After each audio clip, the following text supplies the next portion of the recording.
Another story I heard about myself. This one happened in high school.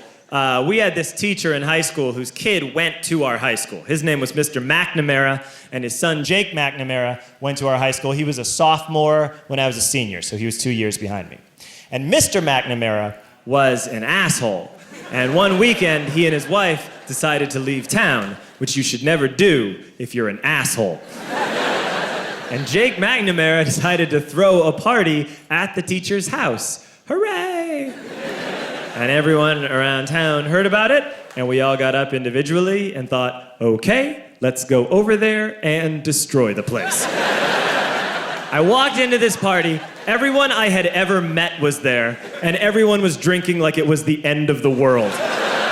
People were drinking like it was the Civil War and a doctor was coming to saw our legs off. It was totally unsupervised. We were like dogs without horses. We were running wild. I walked down to the basement. They had a pool table in the basement. One dude took a running start and threw his body onto the pool table and broke it in half. Another kid found out which room was Mr. McNamara's and went upstairs and took a shit on his computer. So the party was going great. I'm standing in the basement and I'm holding a red cup. You've seen movies. And I'm standing there and I'm holding a red cup and I'm starting to black out. And I guess someone said like, something police. And in a brilliant moment of word association, I yelled, fuck the police! Fuck the police! And everyone else joined in. 100 drunk white children yelling, fuck duh, police. With the confidence of guys who have like already been to jail and aren't afraid of it anymore. You know, that like, I serve my nickel, you come and take me confidence. But white children. The reason someone had said something police was because the police were there.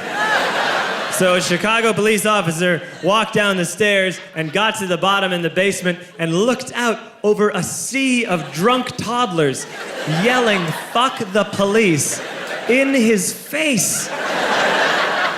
And he was almost impressed. He was like, wow. And then he leaned into his walkie-talkie and went, get the paddy wagon. And my friend John, who is now a father, this man now has a baby, he grabbed a 40, smashed it on the ground, and yelled, scatter! And everyone ran in a different direction. We all ran in different directions. It was like that scene in Ratatouille when the humans come in the kitchen and all the rats go in different ways. We all ran in different directions. I ran into the laundry room and I jumped up on the washing machine and I crawled out through a window into the backyard, and now I'm running through the backyard and there was this big chain link fence and I thought, I've never climbed a fence that high before. And then I woke up at home.